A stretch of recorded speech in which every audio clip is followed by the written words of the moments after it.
Balma Bikma Mano Bikma Inka Gelema mais Bikma Wajibi Ninkma Wele Dedu Mbe Wele Mimbla Malion Minumbe Malikona and Minumbe Malikoka Mbe Wele Imbla Ambalmauma Minumbe Jamana Wero Kono Frafina Jamana nous dusu tienendo bi nous bano fekelela nous kelme kayira ka fo yere kele dedu parce que minya on soro bi ajurubu bela ko minambe no fo famato sona ni jonya baramima ka jemalila uma ilan uma sran uma jatemine ka fo ni jamana iseganendo ambe kelin ni dona na farauka geleaka ute balmaya ute kunymai mo jatemine ubetere nambe temeni kumai kaira ka fo wilika jomi kera o konona na ko dusu tienira abonyana malien bema ay mo chama wasa akera sababu ye ko chama tumbe dukola bedara kena kan sisan utu yanga nyugun to fenyi kaira ka fo jamana desera yere koro jamana armée desera anga jugu ya de nan nimbe note mo shima fengana andemena demande man sirasoro ni no sababu yanga corruption abedalo alisa okuma kili o de bolu nafa o de besina maintenant toro minan kono ante bonola ante faranyo kona fene amina to nyokon ku furuko boyna ne wele mimbla wele kono nana ntumba fe ka irade ka fo wilika join ko bado me otabo fanga akli jagabo de nanya nyini ka do munde ansoro yelema jumon kan ka do ko la ni ten chef folo mbafo me nganga sigaka wele sebeni na tumami yani nga kunche ala nana anga president Ibrahim Boubacar Keita tanyo nyanga ni ya wele nga ke tashiblaye ama ne felala ne be baramina no ye sebeni ni ko sege wi anga jamana kunkan mais anga jamana ni jamana to che surtout anga jamana ni France che anga jamana ni FMI ni Banque mondiale olu che Emmanuel Macron kelembe ka fengo fe fara nyogon kanta ku ci ku blanc ku ka anyangi o jama kulumi farale me nyonka nu kelembe ku yira toko da ko communauté internationale ala yake kabini bite yenga barabe olu nanche anga jesigilembe munkan anga nyini ni yemunye namse ko soro ou bien nantse ko soro je kono ne ka barabo ode kam ode ato net sekatani kuma isra were femi to srai ne bito de kono kaira ka fo 91 ni 92 là en tout cas bon élève de c'est-à-dire démocratie exemplaire tekere fora jamana minye ka fo au ka démocratie nyana muna mouvement démocratique maseka sera soro ay min promesse min ta maseko réaliser muna Ibrahim Boubacar Keita ere fangata 2013 la ay lay dumununta amaseka a chamankli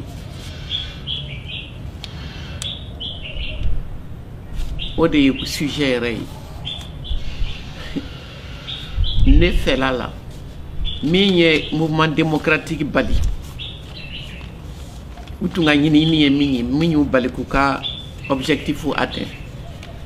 minye Ibrahim Boubacar Keita ere bali mintun kadayo kake o kele inde bena aka successeur bali ka jamana bondola tant que ma nyogo nyinga démocratie munye anw jɔyɔrɔ ye mun y'a la minnu ko k'u b'an dɛmɛ u ka ɲinini ye mun ye an bɛɛ kan ka to an hakili de la k'a fɔ k'an ka jamana kelen kelen bɛɛ an y'u ka instrument de ye u bɛ réforme fɛn o fɛn fɔ an ye a y'a don tan a y'a bɔ tan économiquement n'aw ye nin yɛlɛma nin bɛɛ kɛ juridiquement n'aw ye nin yɛlɛma nin bɛɛ kɛ politiquement n'aw ye nin kɛ nin bɛɛ kɛ bɛɛ y'o essayer o laban nana kɛ nin ye o kɔrɔ ye mun ye an bɛ ladege de la a bɛ fɔ u ka kan na a bɛ waleyaw bɛ tɛmɛ u ka sira fɛ u ka wari bɛ di o kan de kan an b'a appliquer o kan de kan an b'o coron de kɔnɔ état indépendant tɛ u y'an ka indépendance tiɲɛ an bolo état démocratique démocratie tɛ se ka kɛ parce que kelen kelen bɛɛ CEDEAO mɔgɔ ninnu kelen kelen bɛɛ bɔnnɛlɛya de nege bɛ bɛɛ la o bɛɛ tɛ Union africaine na fan bɛɛ de ko k'i ka kɛ a bɛ komi kalandenw ni karamɔgɔ cɛ bɛɛ de ko f'i ka kɛ bɔnnɛlɛbi ye walasa i ka to suma na o de y'a to n'anw ko CEDEAO des peuples u bɛɛ de bɛ na bɔ a la ɲɔgɔn fɛ an bɛɛ de kan ka bɔ nin ja in kɔnɔ ɲɔgɔn fɛ u ye Mali bɔ sira kan bi Ala barika la mais anw kɛra sababu ye fɛnɛ ka tɔw ɲɛ yɛlɛ tɔw fɛnɛ ye faamuyali kɛ o de ye responsabilité o ye responsabilité ba de ye a kun tɛ kɛra yan an y'a faamu a kɛra anw de la u y'a daminɛ yan u ma se faransi dɛsɛra a dɛsɛra tɛ dɛ a t'a fɛ a ka ban yɛrɛ n'u ko démocratie ka taa sira min fɛ n'i y'a tu ta la u b'i sɔn n'i m'a tu ta la u b'i ɲangi kabini ne y'o fiɲɛ ye n ye livre min bɔ ka k'o ɲɛfɔ ni n y'o tɔgɔ kɛ Eto ye k'a yira k'a fɔ ko an ɲɛ bɛ waleya minnu na o tɛ démocratie ye démocratie tɛ se ka sinsin o kan Ala y'a kɛ ne tilala o sɛbɛnni na dɔrɔn président Alpha Omar Konare ni IBK tun y'a ka premier ministre wagati la u y'a ɲini ko n ka ministère ta culture ni tourisme ni ne tor'o la ka taa 98 la ka na 2000 a baara a gɛlɛyara n bolo jamana minnu ko k'olu ye démocrate ye n'u ye sira yira an na u ka démocratie n'a ta o ta o t'a to u ka jɛn n'a ye i k'i hakili jagabɔ ka fɛn fɔ min n'olu ta tɛ kelen ye kabini o tuma u ne bɛ ɲɔgɔn na IBK ni Alpha bɛ fara ɲɔgɔn na tuma min na a ye n ladɔnniya a la n ko o wagati la ne fana y'a ɲini ka bɔ a la puisque ne ɲɛ b'a la sɛbɛnni de ka di ne ye sɛbɛnni de ka gɛlɛn ne ma ne tɛ fɛrɛ o la ne y'a dabɔ olu dɛmɛni min kama n tɛ se k'u dɛmɛ puisque n bɛ minnu tɔgɔ la kuma fɔ la olu bɛ n kɛlɛ dɛmɛ bɛ donna ɲɛmɔgɔ minnu ma olu fana bɛ n kɛlɛ donc n ye n yɛrɛ minɛ mais Ala y'a kɛ kɔfɛ ne ni IBK nana ɲɔgɔn kunbɛn yɔrɔ dɔ la a ko Ami i ka problème ye min ye a y'a fɔ tubabukan na ko ton tort c'est d'avoir eu raison trop tôt o ye ne fa o ye ne limaniya n y'a fɔ n yɛrɛ kɔnɔ n'o don ne ye min sɛbɛn ka fɔ tɔgɔ de bɛ fanga la fanga b'u bolo dɛ dɔ b'u bolo dɛ mais an bɛ fanga min nɔfɛ o tɛ d'u ma o t'u bolo u ni jamanadenw ka sigi ka kuma ka bɛn kɛ k'a fɔ jamana bɛ se ka yɛlɛma an bɛ se ka taa direction min na ka démocratie sinsin o kan an dɛmɛbagaw tɛ jɛn n'o ye olu ko démocratie min olu ka nafa bɛ min na u b'o de ɲini a bɛ fɔ minnu ma bloc de l'est ni bloc de l'ouest occidentaux ni russiw ni tɔw olu tun bɛ ɲɔgɔn na tuma min fo anw b'u furancɛ la an bɛ tu ɲɔgɔn na kɛlɛ la n'u y'o nɔfɛ kɛlɛ guerre froide kɔnɔna na o nana kun cɛ ni layidu de ye k'a fɔ n'Ala sɔnna o bannen min filɛ nin ye sisan diɲɛ bɛɛ an bɛɛ bɛna don da kelen fɛ an bɛ bɔ da kelen fɛ an bɛɛ bɛ kɛ démocratie ye droit de l'homme ko bɛɛ ɲana a bɛɛ banna sisan Russie la ci la an bɛɛ bɛna kɛ kelen ye a sinsin bɛna kɛ jago ye bɛɛ b'i ta sɔrɔ mɔgɔw bɛ se ka taa mɔgɔw bɛ se ka na o ma bɔ a sira fɛ o san 30 de ye ɲinan ye François Mitterrand min ye a yira à la boule u ka sommet min kɛra yen nɔ ale ye sira min yira démocratie lakalilan ye lakali cogo min na a ma bɔ o sira fɛ a ma bɔ o sira fɛ anw bara a ma bɔ o sira fɛ olu ni anw cɛ la an b'o problème fila de kɔnɔ bi parti m'u ka baara kɛ parti u tɛ se ka kɛ yɛrɛ minnu y'a yira k'a fɔ ko démocratie olu ka tiɲɛ de don a sun b'olu de bara olu ka valeur de don olu ka civilisation de don u kan k'a ɲɛ yira tɔw la donc an ma bɔ colonisation kɔnɔ kabini a daminɛ na an m'a faamu de sisan an y'a faamu parce que a tiɲɛna fan bɛɛ a tiɲɛna u yɛrɛ bolo n'u ko k'an ka taa voter an ka fɔ an sɔnna mais vote kɔnɔna na kalafili kɔnɔna na a ka kɛ sababu ye an ka minnu bɛ fanga nɔfɛ k'u ɲininka puisque économie taabolo ye nin ye u ko suguba don sugu belebele ko bɛɛ b'i ta sɔrɔ comme anw t'an ta sɔrɔ la anw denw de bɛ bateau kɔnɔ olu de bɛ tolajiw la olu de bɛ gɛn olu de bɛ ɲani olu de bɛ kasow la siyako dara kɛnɛ kan sisan u ka système ni kabini traite négrière la ka taa jɔnya k'u yɛrɛ bara fo ka taa se bi ma an ma lafiya an bolola sɔnna an m'an sago sɔrɔ a kɔnɔ n'i ye réflexion kɛ Mali kan ka kɛ an ka jamana kelen kelen bɛɛ kan k'i pan o yɔrɔ kunna i ma foyi faamu i b'i kun fɛ anw k'o de ma an ka kɛlɛ in na que racisme systémique racisme de don fɛn o fɛn bɛ ka kan na jɔnmaya kɛlɛ de don fɛn bɛ ninnu bolo an ka fisa n'u ye an b'a bɔ su la an b'a bɔ su la diplomatie la keguya la n'an ma se k'a sɔrɔ a bɛ kɛ kolo ni fasa ye an bɛ marifa ta an bɛ don u kan ni marifa ye an bɛ kɛlɛbolo sigi k'a fɔ olu de ka kɛlɛ don fo k'a kɛ wajibi la pendant k'u bɛ ka ɲɔgɔn kunforoko bɔ an b'a organiser ka t'u ka fɛnw piller an b'o processus de kɔnɔ bi min dara jamana kan o de dara i bɛ ka yɛrɛ kan a bɛ degun de kɔnɔ i bɛ fanga ta contexte min kɔnɔ anw ka contexte ni contexte particulier de don inédit a ma kɛ yɔrɔ si i bɛ fanga ta a bɛ fɔ k'i ka situation min gérer e t'a dɔn min b'i ɲɛ e t'a dɔn min b'a kɔnɔ parce que a dabirilen don u m'a f'i ɲɛna u ko de k'u nana ko ka n'i sauver a tɛ se ka fɔ u tɛ se ka fɔ an seginna ka na parce que an ni tɔw bɛ ɲɔgɔn na anw tɛ bɔ nɔgɔ la n'an ma na ka na aw ta bɔ si o tɛ se k'o fɔ mɔgɔ si donc u b'a fira da kan min b'a kɔnɔ u t'o fɔ an ye wa minnu ma n'o fɔ fɛnɛ u b'a fɔ k'olu y'u juguw ye mais ala barika la bi bɛɛ de da bɛnna ban bɛɛ de y'a faamu sa ka fɔ k'an lakana o kɛlɛ tɛ faransi yɛrɛ ka lakana a b'o de ɲini faransi yɛrɛ ka sɔrɔ a b'o de ɲini faransi ko k'an ka mɔgɔ de ɲini ka d'a ma min bɛ se k'o baara kɛ élection ka kɛ sisan a kana tɛmɛ février kan o de tun bɛna Emmanuel Macron permet puisque a yɛrɛ ye candidat ye a b'a fɛ u ka élection bɛna kɛ n'a tun tora a ta la mɔgɔ ka sigi min y'a sagona mɔgɔ ye min bɛ se ka ko t'u ta la o de tun b'ale nafa a kɛbaliya o ye fa bila a la a kana kɛ a ko ligne rouge minnu bɛ yen k'an kana kuma Yadi ni Kufa fɛ ko n'o tɛ k'a bɛ taa taali ma bɔ sisan ko ni élection ma kɛ k'u bɛ taa taali ma bɔ sisan ko Wagner nana ko n'olu nana k'u bɛ taa wa taali tɛ bɔ a tɛ bɔ kun min na parce que u mana anw kama u ye kɛlɛ kɛ prétexte de ye pour que ka segin ka na k'an recoloniser k'u sinsin yan IBK ye nin bɛɛ faamu a y'a caman muɲu mais a ye fɛn dɔw kɛ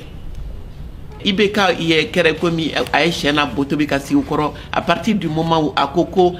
jamanadenw y'a ɲini fɛ sisan kɔni n yɛrɛ ɲɛ bɛ a ko n yɛrɛ y'a ye a tɛ se ka kɛ cogoya si la